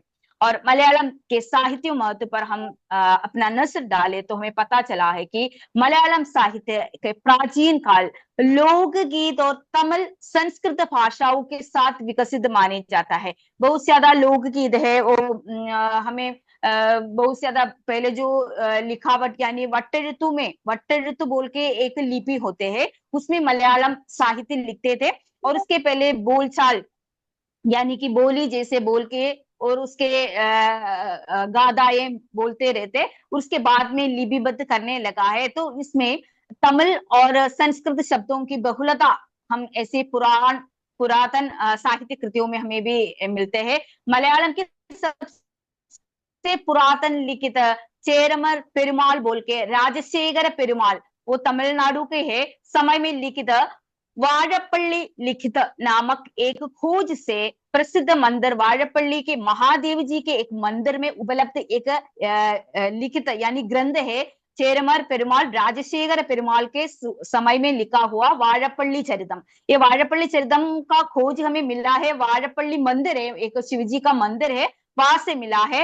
वहां पे पल्लव ग्रंथ लिपि में ये लिखा हुआ है चेरमर पेरुमाल वंशी के। इसमें जो ये किताब में हमें इस चीज का वर्णन मिलता है कि ये पेरुमालों की वंशावली के साथ साथ उसी समय में जो कृषि उसके मुख्य काम कृषि होते थे और खेती संबंधित जो भी सूचना है ये सब ये पुस्तक में प्रतिपादित है। और इसके अलावा तमिल संप्रदाय के गीत शैली भी मलयालम साहित्य में मिलते हैं। तमिल के एक गीत शैली होती है, साहित्य सृजन की एक शैली, वो गीत शैली मलयालम भाषा में उपलब्ध है। और साथ साथ संस्कृत संप्रदाय के मणिप्रवाल के बारे में मेरा पूर्व वक्ता ने यहाँ पे बताया है कि ये भी इसमें उपलब्ध है। मणिप्रवाल जो एक शैली होती है कि जिसमें संस्कृत शब्द के साथ मलयालम के जो शब्दों का भी मिश्रण होते हैं, वो इस तरह लिखने वाले शैली को हम मणिप्रवाल कहते हैं। इस तरह शुद्ध मलयालम में भी बहुत ज्यादा रचना हुआ है, वो कन्नस रामायणम बोलते हैं। कन्नस रामायणम इसमें तमिल और संस्कृत शब्दों से छोड़कर और अपना एक खास जगह उन्होंने ढूंढ निकाला और वहां से मलयालम का शुरुआत मानी जाते हैं। और इसे रामचरित की समय 12वीं सदी है। कन्नस रामायणम में राम जी का वर्णन है, श्री रामचंद्र जी का चरित्र का वर्णन है और उसी समय उसे 12वीं सदी से लिखी कृति मानी जाती है। और तंत्रम नामक मणिप्रवालम संस्कृत के दामोदर गुप्त के कुट्टनीमृतम नामक आधार पर बनाया हुआ है। और कुट्टनीमृतम बोल के दामोदर गुप्त बोल के एक रचनाकार है संस्कृत में, उस पर आधारित है ये कन्नस रामायणम बोलते हैं। और वैशाखी सत्र में मणिप्रवाल की सामान्यतः संस्कृत की विभक्ति एवं तमिल शब्दों की बहुलता मणिप्रवाल में बहुत ज्यादा हमें देखने को मिलता है। और उसके बाद में आया तो शंकराचार्य जी और विल्लुमंगल स्वामी जी और सुकुमार कवि आदि के स्तोत्र एवं वासुदेव स्तवम आदि 12वीं 13वीं में लिखे जाता है। शंकराचार्य आदि शंकर जी का अपना जो भी स्तोत्र होता है, सुकुमार कवि का कृति होता है, तो विल्लुमंगल स्वामी की कृति होता है, ये सभी मणिप्रवालम में संस्कृत और मलयालम से संयुक्त जो भी व्याकरणिक जो कुछ भाषाओं को संयुक्त में लिखे हुए मणिप्रवालम शैली में लिखा हुआ एक साहित्य कृति है।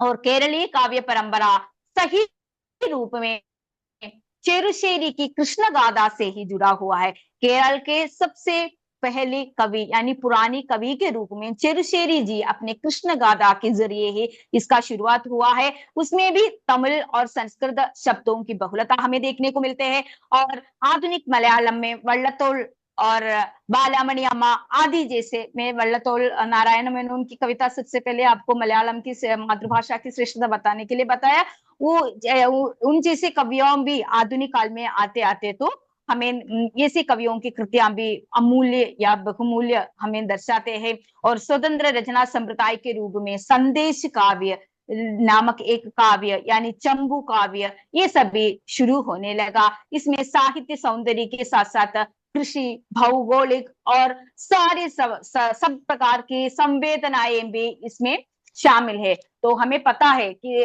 हर एक साहित्य में समाज के प्रतिनिधित्व करने वाले संवेदनाओं का दृष्टिपात होता तो सारी भाषाओं में इसका छवि देखने को मिलता है। सामान्यतः मलयालम भाषा में भी इसका असर पड़ता है, ताकि एक ऐसे जमाने ताकि लोगों को सही रास्ता दिखाने के लिए उसमें भक्ति को अपनाया और राजा को अपने आप से महत्व बताने के लिए राजा पर आधारित कृतियां लिखने लगा। और धीरे धीरे देश प्रेम पर आधारित रचनाएं, ये सभी असर जिस तरह भारतीय अन्य भाषाओं में पढ़ते हैं उसी तरह मलयालम भाषा में भी पढ़ने लगा और खूब ज्यादा रचनाएं करने लगा। और युगों के पहले जितना भी बौद्ध साहित्य पर आधारित रचनाएं हैं वो भी कुमारनाशन जैसे श्रेष्ठ वरिष्ठ मलयालम के कवि अपनी कविता में चंडाल भिक्षुकी में जो जितना भी किया है और वो भी उसमें शामिल है। और नारी विमर्श भी हम एक हद तक देखा तो वो बहुत पहले ही मलयालम साहित्य में उपलब्ध है। ऐसे नहीं कि हम अभी उत्तराधुनिक साहित्य के सबसे खास विमर्श बोल के हम उसे बात करते थे, तो बहुत साल युग पहले हमारे मलयालम साहित्य में उपलब्ध है। और आधुनिक मलयालम साहित्य की प्रेरणा देने वाले मुख्य कारक है कॉलोनियल शासनकाल। हम सबको हम ऑलरेडी सारे भाषाओं की चर्चा करने पर हमें भी पता है कि कॉलोनियलिज्म के आगमन से लोग एक तरीके के और से जिस तरह हम अपने पौराणिकता और हम हमारी लोकगीत ये शैली को लेकर आगे बढ़ते थे, तुरंत हम हमारे शिक्षा के क्षेत्र में आने वाले जो भी बदलाव हमारे साहित्य के सृजन में भी उसका असर पड़ने लगा और उसी असर मलयालम साहित्य को भी परिवर्तन डालने लगा है। और व्याकरण के संबंधित भी हो गए और बहुत ज्यादा पुस्तक भी लिखने लगा है। और समाचार पत्र, शिक्षा, विज्ञान, इन सभी क्षेत्रों में जिस तरह परिवर्तन आ गई मलयालम साहित्य क्षेत्र में इसी तरह का परिवर्तन भी आने लगा। और तिरुवितांकूर के रियासत के राजा आइल्यम तिरुनाल, यहाँ पे राजाओं का नाम जिस तरह लिखा कि हमारा बर्थ स्टार जो होता है वो स्टार के नाम से आइल्यम तिरुनाल, अनिरन तिरुनाल, श्रीमूलम तिरुनाल ऐसे बोलते हैं। तो आइल्यम एक ऐसे स्टार बोलते हैं और स्टार के नाम से उनका नाम पुकारा जाता है। तो आइल्यम तिरुनाल के समय में भाषा शाकुंतलम बोल के एक पुस्तक लिखा है, वो हिंदी वो गद्य साहित्य का मलयालम गद्य साहित्य का सबसे पहला पुस्तक माना जाता है। आइल्यम तिरुनाल महाराज के साथ उनके समय में उन्होंने जो भी साहित्य सृजन किया है वहां से गद्य साहित्य का विकास माने जाता है। उसके परवर्ती विशाखम तिरुनाल मलयालम के सबसे पहले निबंधकार के रूप में भी माने जाता है। ये सभी हम सबको पता है।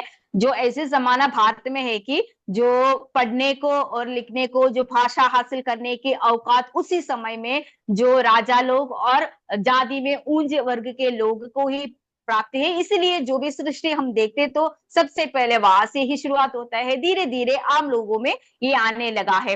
और हेरमन गुंडट नामक एक जर्मन पादरी द्वारा मलयालम के सबसे पहले डिक्शनरी का भी उदय होने लगा है। इस तरह मलयालम अपने साहित्य के क्षेत्र में या तो व्याकरणिक क्षेत्र में अपने खासियत अपने आप से रखते हैं। और मलयालम और हिंदी के जितना भी समानता है वो उसमें कोई मेरा जो भी जितना भी मैं इसमें शोध किया है मलयालम और साहित्य के व्याकरणिक में कोई समानता है कोई भिन्नता है तो देखा तो इसमें कोई भी चेंजेस नहीं है था कि ये सब भारतीय भाषा है। इन सभी भाषाओं में जो भी संस्कृत का भी प्रभाव है, इसलिए कर्ता कर्म क्रिया इन सभी का प्रयोग भी एक जैसा है। उसमें उच्चारण में थोड़ा कुछ भिन्नता होते हैं। पहले हमारे पूर्व वक्ताओं ने बोला जैसा जो हम भी सीखा है कि भाषिकी में भाषा शास्त्र में हम भी पढ़ा है कि जहाँ के मौसम और वातावरण के अनुकूल हमारे उच्चारण में भी शुद्धता आते हैं। तो केरल ऐसे एक बहुत गॉड्स ऑन कंट्री बोलते हैं, ईश्वर का अपना देश है केरल, या इस चीज के लिए बोलते हैं कि हमारे वातावरण या मौसम ये सब हमारे लिए अनुकूल है। तो इसलिए जो भी भाषा हम केरल वालों को दिया तो प्राउडली हम बोल सकते हैं, हम शान के साथ बोल सकते हैं, हम इजिली उसको प्रोनाउंस कर सकते हैं। ये हमारा खासियत है। इसका कारण ये है कि हमारा मौसम, हमारे खाने की जो चीज होते हैं, हमारा मौसम होते हैं, ये सभी हमारे लिए अनुकूल वातावरण होता है। तो हमारा उच्चारण में भी इसका असर देखने को मिलता है। इसलिए रा वा रा जो भी हम इजिली आपको ज्ञान बोलते, नॉर्थ में तो विज्ञान बोलते, मलयालम में उसका प्रोनाउंसिएशन ज्ञान होता, ज्ञान, ज्ञानम, अज्ञानम, अर्व, जिस तरह उसका शब्द प्रोनाउंसिएशन ज्ञा, हम इजिली ज्ञा, लेकिन एक नॉर्थ इंडियन को ज्ञा प्रोनाउंस करने दिया तो वो ज्ञा ही बोलते हैं, विज्ञान ही बोलते, विज्ञान नहीं बोलते। तो बोलने वाले भी होते हैं, लेकिन मैं जनरलाइज नहीं करना चाहती हूँ। इसका हमारा जो खासियत ये है कि हमारे जो माहौल, जो उच्चारण में ये सब चीज हमें देखने को मिलते हैं।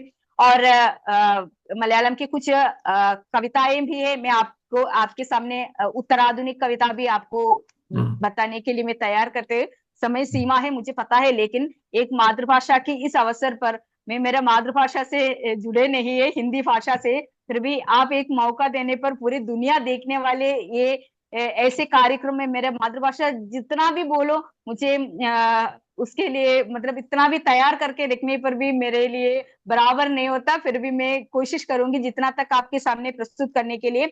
और इसकी शास्त्रीय और समृद्धि भाषा के क्षेत्र में इसका बहुत महत्व है, लेकिन इसी तरह ये मलयालम भाषा किसी एक भाषा को भी अपने से अलग नहीं रख सकते। यहाँ पे इतना ज्यादा साहित्यकार है कि सारे लोग, सारी भारत की अधिकतर भाषाओं में इसका अनुवाद, अपनी कृतियों का अनुवाद मलयालम में किया है। हम सबको पता है साहित्य के सबसे बहुत बड़ा पुल जो होता है कि एक दूसरे से जुड़ने का ये कोशिश, ये एक भाषा से नहीं, विदेशी भाषाओं की बहुत ज्यादा किताबें मलयालम में अनुवादित है। और इसके व्याकरणिक समानताएं देखा तो हम पहले ही चर्चा किया कि उसमें कोई भिन्नता नहीं है कि जिस तरह हिंदी में बोलते हैं मैं किताब पढ़ती हूँ, बोला तो ज्ञान पुस्तकम वाइकुनु, इसमें जिस तरह कर्ता कर्म क्रिया इसका प्रयोग होता है, सेम मलयालम में भी ऐसा ही होता है, उसमें कोई फर्क नहीं है। तो इसमें उच्चारण में भिन्नता है और शब्द में भी कुछ अलगाव होता है। हमारा जो आप बोले जैसे निंगलुडे पेर एंताना, तुम्हारा नाम क्या है, निंगलुडे पेर एंताना, पेर आप सुनते अपने भाषा के नाम पर लड़ने वाले सभी पेर ही बोलते हैं, द्राविडियन सब लोग पेर, उसका अलग तुम्हारा नाम क्या है, सबका ये बहुत सिमिलरिटी है। अब हम बैठ के देखा तो हर एक द्रविडियन शब्द लैंग्वेज में, भाषा में एक न एक किसी शब्द का बहुत समानता हम देखने को मिलते हैं। और इसके अलावा साहित्यिक प्रधानता हम देखा तो हर एक भाषा में जिस तरह भाव प्रधानता होता है उस तरह मलयालम में भी भाव प्रधानता होता है। और जिस तरह विषय वस्तु प्रेम होता है, प्रकृति होता है, मलयालम में भी विषय वस्तु प्रेम, प्रकृति, स्त्री संबंधी चेतना और मानसिकता संबंधी होता है, स्त्री मानसिकता से संबंधित होता है, ये सभी इसमें भी होता है। और भक्ति का भी ऐसे होता है। और भारत के अन्य भाषाओं जैसे मलयालम में भी अपने साहित्यिक सामाजिक अनुकूलता के साथ, हमारे सामाजिक वातावरण के साथ साहित्य में भी जिस तरह की असर पड़ता है वो असर मलयालम में भी पड़ता है। संक्षेप में कहे तो एक श्रेष्ठ भाषा पद देने लायक ढंग से एक अमूल्य एवं श्रेष्ठ भाषा है मलयालम। ये मलयालम सारी भाषाओं के एक साथ आदर भी करते हैं और मान्यता भी देते हैं। और ये मलयालम के शब्द को देखने पर हमें कभी उर्दू से भी सिमिलरिटी आपको मिल सकते हैं, संस्कृत से भी मिल सकते हैं, तमिल से भी मिल सकते हैं, ये समस्त भाषाओं से भी एक मेल जोल आपको मिलते हैं। हुए भी अपने लिए एक पहचान अभी भी खास रूप से निकलने वाले रखने वाली एक भाषा है। और अमृता प्रीतम जैसे पंजाब के कवयित्री रचयिता, उनकी गुलियानायुडे, अमृता प्रीतम की गुलियानायुडे कत्त बोल के अनुवाद मलयालम के सबसे प्रमुख है, लेकिन वो भी अनुवाद किया है। ये स्त्री स्त्री की अपनी स्वतंत्रता कामना करने वाली स्त्रियों को अपनी नारी के प्रति, अपने नारीत्व के प्रति और अस्तित्व के प्रति जिस तरह के सोच रखना चाहिए, इसका मतलब है कि जो पंजाब में या हिंदी में लिखने वाली जितना भी साहित्यिक मूल्य रचनाएं भी मलयालम में अनुवाद हुआ है, इसका मतलब है कि हम सारे साहित्यिक कृतियों को अपने आप से आदर देते हैं और उसे अपने पाठकों को सामने प्रस्तुत करने की भी कोशिश यहाँ के लेखकों ने करते आ रहे हैं। और उसके बाद में आते हैं उत्तराधुनिक काल के सबसे प्रमुख है कक्काडन बोल के एक कवि होते हैं। उनका एक कवि मुझे पता है आपको समय सीमा है, लेकिन आप मेरे लिए कविता 2 जरूर और पढ़कर मिनट देना है। कविता हम सुनाएंगे। तो एन कक्काडन बोल के है, कक्काड नारायणन नंबूदरी उनका नाम है, वो ब्राह्मण में कुल में पैदा हुआ है। उन्होंने कोझिकोड जिला में है और उनने बहुत ज्यादा मलयालम के रचनाएं की है। उनकी सबलमी यात्रा बहुत प्रसिद्ध है। सबलमी यात्रा मतलब मेरी ये यात्रा सफल है, ये इसका ये एक सांस्कृतिक एवं धार्मिक महत्व वाला कविता है। साथ साथ एक बहुत अपने प्रेयसी के लिए कवि एक कथा पात्र के रूप में, नायक के रूप में अपने नायिका से बोलने चाहते हैं कि ये एक कैंसर पेशेंट है। ये इसलिए अपने पत्नी के साथ जिस साल तक, कितने साल तक वो अपने पत्नी के साथ रह सकते हैं इसका कोई पहचान नहीं, मतलब उनका रोग अवस्था उतना मूर्धन्य है कि आगे वो जी सकता कि नहीं। इसी मामले में भारत केरल के एक सांस्कृतिक होता है धनुमास तिरुवादिरा। ये उत्तर भारत की करवा चौथ के सिमिलर है।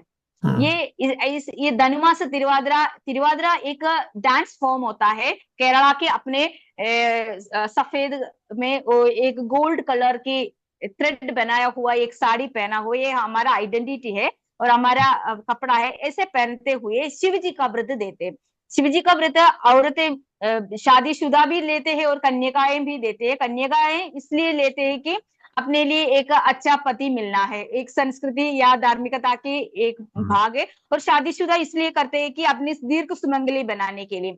इस समय में हॉस्पिटल में एडमिट है ये आदमी, अपने कीमोथेरापी के बावजूद अपने पत्नी के साथ ये धनुमास तिरुवादिरा भी वो मनाए जाते। तो वो अपने आशंका, अपने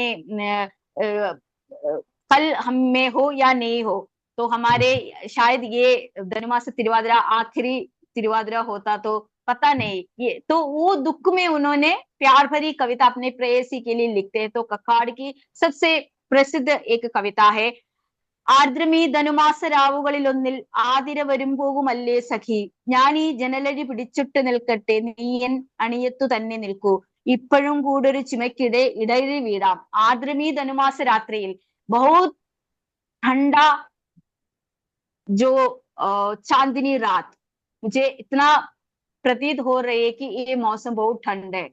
ताकि ये धनुमास की तिरुवादिरा जनवरी मंथ में महीने में मनाया जाता है। तो वो नॉर्मली ठंड का मौसम होता है और उसके ऊपर से कवि अपने हृदय से देख रहे हैं कि चांदनी रात वो उनको बहुत आर्द्र कर रही है। तो वो बोल रहे हैं कि आदिरा वरुम्बो मल्ले सखी। आदिरा मीन्स चांदनी रात, अगर आता हो या जाते भी हो, ജനലഴി പിടിച്ചോട്ട് ഞാൻ ഈ ജനലഴി പിടിച്ചോട്ട് നിൽക്കട്ടെ നീയൻ അണിയത്തു തന്നെ നിൽക്കൂ।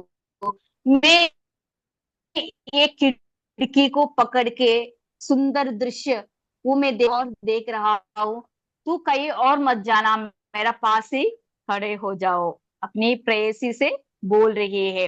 और इप्पഴും കൂടൊരു ചുമക്കിടെ ഇടറി വിടാം, अभी भी मुझे खांसी आ गई, लग रहा कि उसका थ्रोट कैंसर है, तो कभी भी मैं गिर जाऊंगी, उसके लिए कोई गारंटी नहीं। तू मेरे से हटो मत, तू मेरा पास ही रहो और हम एक साथ ये चांदनी रात को हम अपने आप से महसूस करते हैं और ये आनंद मनाए जाते हैं।